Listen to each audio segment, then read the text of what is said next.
పల్నాడు జిల్లా మాచర్లలో సీఎం చంద్రబాబు పర్యటిస్తున్నారు. స్వచ్ఛాంధ్ర స్వర్ణాంధ్ర కార్యక్రమంలో పాల్గొన్నారు సీఎం. యాదవుల బజార్లో పారిశుధ్య కార్మికులతో కలిసి చీపురు పట్టి చెత్త ఊడ్చారు సీఎం చంద్రబాబు. పారిశుధ్య కార్మికులతో మాట్లాడి వారి సమస్యలు తెలుసుకున్నారు బాబు. తెలంగాణలో స్థానిక ఎన్నికలకు ఇంకా సమయం పట్టే అవకాశం ఉంది. స్థానిక ఎన్నికలు ఇప్పట్లో జరగవని తేల్చేశారు సీఎం రేవంత్ రెడ్డి. రిజర్వేషన్లకు సంబంధించిన బిల్లుల విషయంలో సుప్రీం రాజ్యాంగ ధర్మాసనం తీర్పు వచ్చే వరకు వేచి చూస్తామన్నారు. తీర్పుని బట్టి తదుపరి కార్యాచరణ ఆలోచిస్తామన్నారు. ఈ నెల 30 లోపు స్థానిక ఎన్నికలు జరపాలని హైకోర్టు ఇచ్చిన ఆదేశాలపై సుప్రీంకోర్టుని ఆశ్రయించనుంది రాష్ట్ర ప్రభుత్వం. స్థానిక ఎన్నికలకు గడువు కావాలని కోరనుంది రాష్ట్ర ప్రభుత్వం. బీసీ రిజర్వేషన్లపై ఇవాళ సాయంత్రం 5 గంటలకి సీఎం రేవంత్ రెడ్డి సమీక్ష సమావేశం నిర్వహిస్తారు. మంత్రులు ఈ సమావేశానికి హాజరు కానున్నారు. కమాండ్ కంట్రోల్ సెంటర్లో జరిగే ఈ సమావేశంపై ఆసక్తి నెలకొంది. చలో మెడికల్ కాలేజీ కార్యక్రమం నిర్వహించారని మాజీ మంత్రి పేర్ని నానితో పాటు 400 మంది వైసీపీ కార్యకర్తలపై పోలీసులు కేసు నమోదు చేశారు. ఓఎస్ఎస్ ఫర్టిలిటీతో మీ పేరెంట్హుడ్ ప్రయాణాన్ని ప్రారంభించండి. In the good hands of science. దీనిపై స్పందించిన నాని జిల్లా ఎస్పీ చర్యల్ని స్వాగతిస్తున్నామని చెప్పారు. అయితే ఎస్పీ అందరి విషయంలో ఒకేలా చట్టాన్ని అమలు చేయాలన్నారు. మచిలీపట్నంలో జనసేన టీడీపీలోని కొందరు చట్టాన్ని అతిక్రమిస్తున్నారని వారిపైన చర్యలు తీసుకోవాలన్నారు నాని. ప్రతిపక్ష హోదా అనేది ప్రజలు ఇస్తే తీసుకోవాలని వైసీపీకి సూచించారు రాజమండ్రి సిటీ ఎమ్మెల్యే ఆతిరెడ్డి వాసు. సభలో మాట్లాడే సమయం ఇస్తామని చెప్పినా వైసీపీ సభ్యులు రావడం లేదన్నారు. 11 మంది ఎమ్మెల్యేలు ప్రతి నెలా జీతాలు మాత్రం సమయానికి తీసుకుంటున్నారని విమర్శించారు. ఆల్మట్టి ఎత్తు పెంపుతో పెద్ద ఎత్తున నష్టం జరుగుతుందని తెలంగాణ మంత్రులు కర్ణాటకకు వెళ్లి చెప్పాలన్నారు ఎంపీ డీకే అరుణ. కర్ణాటక తెలంగాణలో కాంగ్రెస్ ప్రభుత్వమే ఉందన్నారు. తక్షణమే రాష్ట్ర ప్రభుత్వం దీనిపై స్పందించాలని కోరారు. ఆల్మట్టి డ్యాం ఎత్తు పెంచకుండా ఆపడం రాష్ట్ర ప్రభుత్వ బాధ్యత అన్నారు. గత ప్రభుత్వ అసమర్థత వల్లే ఇంకా రాష్ట్రాల నీటి వాటాల అంశం పెండింగ్ లో ఉందన్నారు డీకే అరుణ.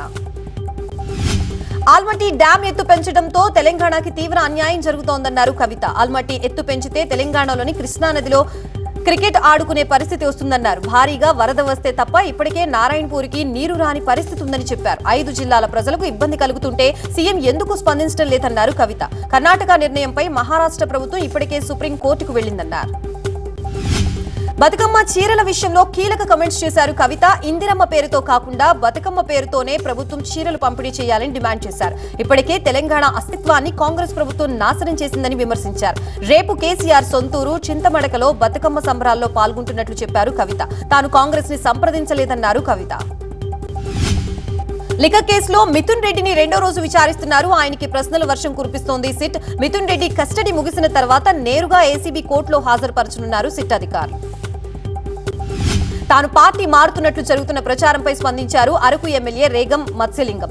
పార్టీ మారుతానని తనపై తప్పుడు ప్రచారం జరుగుతోందన్నారు. రాజకీయాలు వదిలేస్తాం కానీ వైసీపీని వీడే ప్రసక్తే లేదన్నారు. కట్టె కాలే వరకు తన కుటుంబం జగన్తోనే ప్రయాణమన్నారు. తనపై తప్పుడు వార్తలతో ప్రచారం చేస్తే సహించేది లేదన్నారు.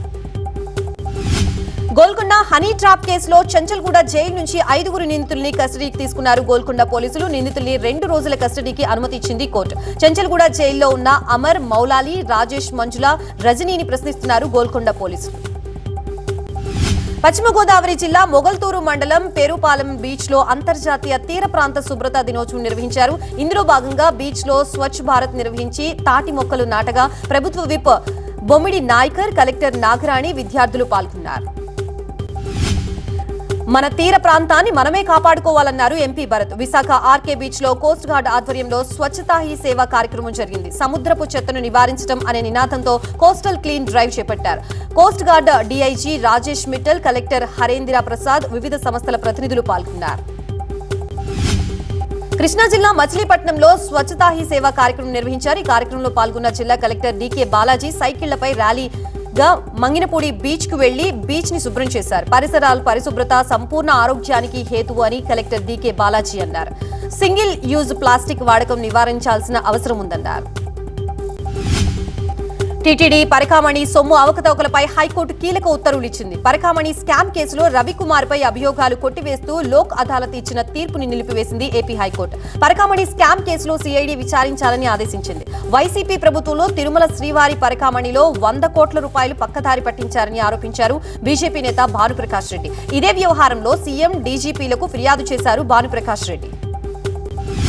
భూపాల్పల్లిలో అక్రమ ఇసుక దందా నడిపిస్తున్నారని బీఆర్ఎస్ కాంగ్రెస్ నాయకులు పరస్పరం ఆరోపణలు చేసుకుంటున్నారు. పోటాపోటీ ధర్నాలకు పిలుపునిచ్చాయి ఇరు పార్టీలు. మాజీ ఎమ్మెల్యే గండ్ర వెంకటరమణారెడ్డి ఆయన సతీమణి జ్యోతి దిష్టిబొమ్మల దహనానికి పిలుపునిచ్చింది కాంగ్రెస్ నేతలే ఇందిరమ్మ ఇళ్ల పేరుతో దందా చేస్తున్నారంటోంది బీఆర్ఎస్. అన్నమయ్య జిల్లా రాయచోటిలో వర్షపు నీటిలో గల్లంతైన బాలిక చనిపోయింది. మాండవ్య కాలువలో బాలిక మృతదేహం లభ్యమైంది. నిన్న స్కూల్ నుంచి తిరిగి వస్తూ ఉండగా ఆటో బోల్తా పడింది. వరదలో పడి చిన్నారి కొట్టుకుపోగా 6 విద్యార్థుల్ని స్థానికులు కాపాడారు. రాయచోటిలో వర్ష బీభత్సానికి ఇప్పటి వరకు 4 చనిపోయారు. తిరుమల శ్రీవారిని పలువురు వీఐపీలు దర్శించుకున్నారు. ఓజీ సినిమా నిర్మాత డివివి దానయ్య, ప్రభుత్వ సలహాదారుడు ఆర్పి ఠాకూర్ స్వామివారిని దర్శించుకున్నారు. ఈ నెల 25న ఓజీ సినిమా విడుదల కాబోతోంది. ఈ సినిమా పెద్ద హిట్ కావాలని శ్రీవారిని మొక్కుకున్నానని చెప్పారు దానయ్య. ఓజీ సినిమా చాలా బాగుంటుందన్నారు.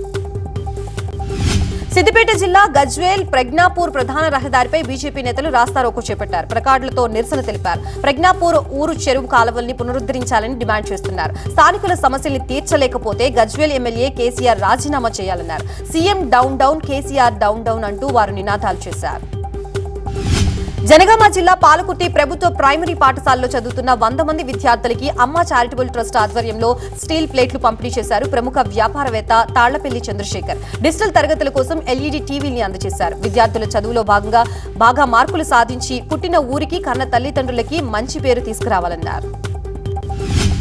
నిర్మల్ జిల్లా కడెం మండలం లింగాపూర్ బ్రాంచ్ లో స్వయం సహాయక సంఘాల డబ్బుల్ని నొక్కేశారు బ్యాంకు సిబ్బంది. ఒక్కో గ్రూప్ ఖాతాలో 15 లక్షలు జమ చేయాల్సి ఉండగా 11 లక్షలు మాత్రమే జమ చేసి 4 లక్షలు మాయం చేశారు. తీరా సహాయక సంఘాల మహిళలు అకౌంట్లు చెక్ చేసుకోవడంతో ఈ గోల్మాల్ బయటపడింది. ఇదేంటని బ్యాంక్ మేనేజర్ నిలదీశారు బాధితులు.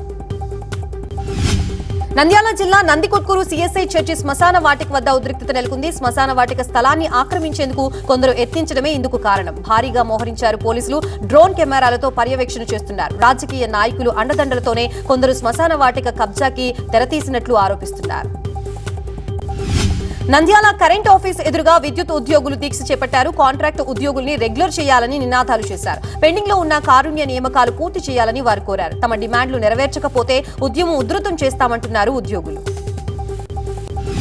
ఆసిఫాబాద్ జిల్లా కాగజ్ నగర్ మండలం వంజరి రూరల్ ప్రధాన రహదారిపై మహిళలు నిరసన చేపట్టారు. తాగునీరు లేక ఇబ్బందులు పడుతున్నామంటూ సిఆర్ నగర్ మదన్గూడ గ్రామ మహిళలు ఖాళీ బిందెలతో ధర్నాకు దిగారు. దీంతో ఇరువైపులా వాహనాలు భారీగా నిలిచిపోయాయి. కర్నూలు జిల్లా కోడుమూరు పోలీస్ స్టేషన్లో సీజ్ చేసిన బైకుల్ని కానిస్టేబుల్ జగదీష్ విక్రయించాడు.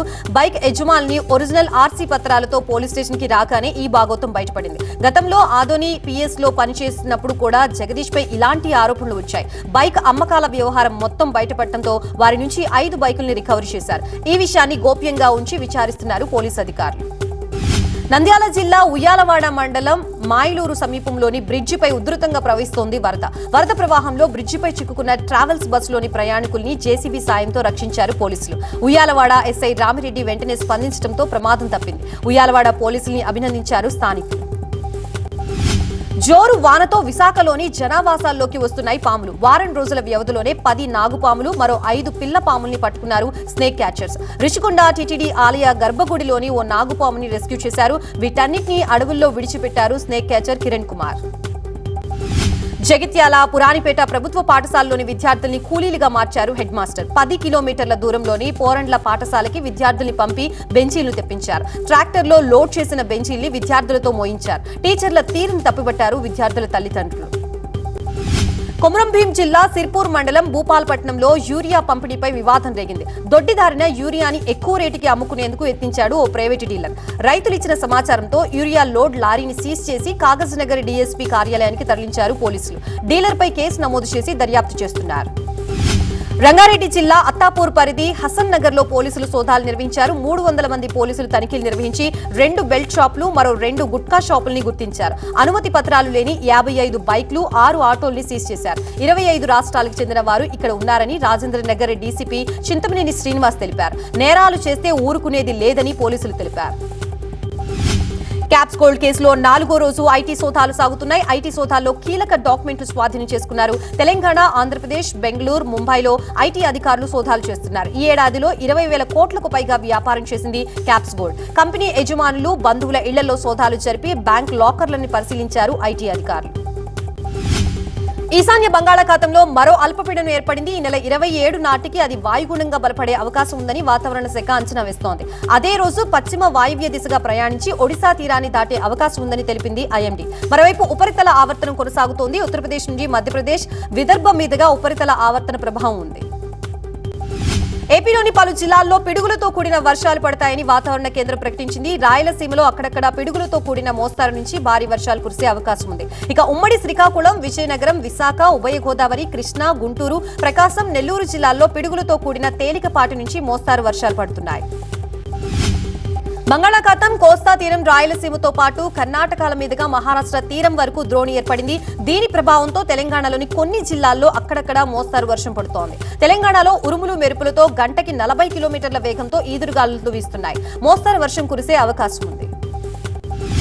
సంగారెడ్డి జిల్లా పటాన్ చెరువు మండలం ముత్తంగి గ్రామ చెరువు నిండిపోవడంతో పొంగి పొర్లుతున్నాయి నీళ్లు. ఆలుగులు సమీపంలో చిన్న చిట్కులు గ్రామం నాగార్జున రాధమ్మ కాలనీలోకి నీళ్లు చేరడంతో ఇబ్బంది పడుతున్నారు ప్రజలు. జాతీయ రహదారి పక్కన నాలాలు, కాలువల్ని కబ్జా చేయడంతోనే ఈ పరిస్థితి వచ్చిందని ఆందోళన వ్యక్తం చేశారు స్థానికులు. స్టేషన్ గన్పూర్ ఎమ్మెల్యే కడియం శ్రీహరి ఆసక్తికర వ్యాఖ్యలు చేశారు. తాను ఎందుకు రాజీనామా చేయాలని ప్రశ్నించారు. గత ప్రభుత్వంలో 36 మందిని బీఆర్ఎస్ లో చేర్చుకున్నారని, ఏ ఒక్కరైనా రాజీనామా చేశారా అన్నారు. ఏ ఒక్కరిపైనైనా అనర్హత వేటు పడిందా అన్నారు. మీరు చేస్తే సంసారం, మేం చేస్తే వ్యభిచారమా అన్నారు. మీరు శుద్ధపోసలా అని విపక్షాలని ప్రశ్నించారు. ఈ చిల్లర మాటలు బంద్ చేయాలని హెచ్చరించారు కడియం శ్రీహరి. మైలవరం నియోజకవర్గంలోని ఒక్క సమస్య గురించి అయినా అసెంబ్లీలో మాట్లాడారా కృష్ణప్రసాద్ అంటూ ప్రశ్నించారు వైసీపీ నేత జోగి రమేష్. నియోజకవర్గ సమస్యల్ని గాలికి వదిలేసి నీ కంపెనీలో ఉన్న సోలార్ సబ్సిడీల కోసం మాట్లాడతావా అన్నారు. బూడిద కాలుష్యం టెండర్ గురించి అసెంబ్లీలో ఎందుకు ప్రశ్నించలేకపోతున్నావని మండిపడ్డారు జోగి రమేష్. ఖమ్మం జిల్లా వైరా మున్సిపాలిటీలో మౌలిక వసతులు కల్పించాలని సిపిఎం ఆధ్వర్యంలో ప్రజలు ఆందోళన చేశారు. డ్రైనేజీలు, శ్మశాన వాటికకు వెళ్లేందుకు రోడ్డు నిర్మించాలని మున్సిపల్ కార్యాలయం ముందు నిరసన తెలిపారు. ప్రధాని మోదీ పుట్టినరోజు సందర్భంగా కొల్హాపూర్లో 42 మంది చిన్నారులకు బంగారు ఉంగరాలు బహుకరించారు. సిపిఆర్ ప్రభుత్వ ఆసుపత్రిలో 24 గంటల్లో పుట్టిన చిన్నారులకు మంత్రి ఆశీష్ షెలార్ బంగారు ఉంగరాలు అందజేశారు. గుజరాత్ లో భావన్ నగర్ లో ప్రధాని మోదీ రోడ్ షో నిర్వహించారు. దారి పొడవునా ప్రధానికి ఘన స్వాగతం పలికారు ప్రజలు. 34,200 కోట్ల రూపాయల అభివృద్ధి పనులకి శంకుస్థాపన చేశారు. సముద్రాసే సమృద్ధి కార్యక్రమంలో పాల్గొన్నారు మోదీ. అనంతరం దొలేరియాలో ప్రధాని మోదీ ఏరియల్ సర్వే నిర్వహించారు. జార్ఖండ్ లోని ఓ ఇంట్లో ఐసిస్ రిక్రూట్మెంట్ క్యాంప్ నిర్వహిస్తూ ఉండగా పట్టుకున్నారు పోలీసులు. బాంబుల ఆయుధ సామగ్రిని స్వాధీనం చేసుకున్నారు. ఇందుకు బాధ్యుడైన దానిష్ అనే టెర్రరిస్ట్ ని పోలీసులు అరెస్ట్ చేశారు. జార్ఖండ్, తెలంగాణ, బెంగళూరు, మహారాష్ట్ర, మధ్యప్రదేశ్ లో ఐసిస్ నెట్వర్క్ ఉందన్నారు పోలీసులు. ఇతర దేశాల్లో ఉన్న H1B, H4 వీసాలకు డెడ్ లైన్ ముగిసేలోపు అమెరికాకి తిరిగి రావాలని కోరుతూ మైక్రోసాఫ్ట్ తమ ఉద్యోగుల్ని కోరింది. అమెరికాలోనే విధులు నిర్వర్తిస్తున్న ఉద్యోగుల భవిష్యత్తు కోసం అక్కడే పనిని కొనసాగించాలని సంస్థ సూచించినట్లు సమాచారం. జుకర్బర్గ్ నేతృత్వంలోని టెక్ సంస్థ మెటా సైతం తమ ఉద్యోగులకి అడ్వైజరీ జారీ చేసింది. ట్రంప్ తీసుకున్న నిర్ణయంపై పూర్తి స్పష్టత వచ్చే వరకు కనీసం 2 వారాల పాటు అమెరికాలోని ఉద్యోగులు ఎక్కడికి వెళ్లొద్దని సూచించింది. ఇతర దేశాల్లో ఉన్న H1B, H4 వీసాదారులు 24 గంటల్లోపు తిరిగి యుఎస్ కి వచ్చేలా ఏర్పాట్లు చేసుకోవాలని కోరింది.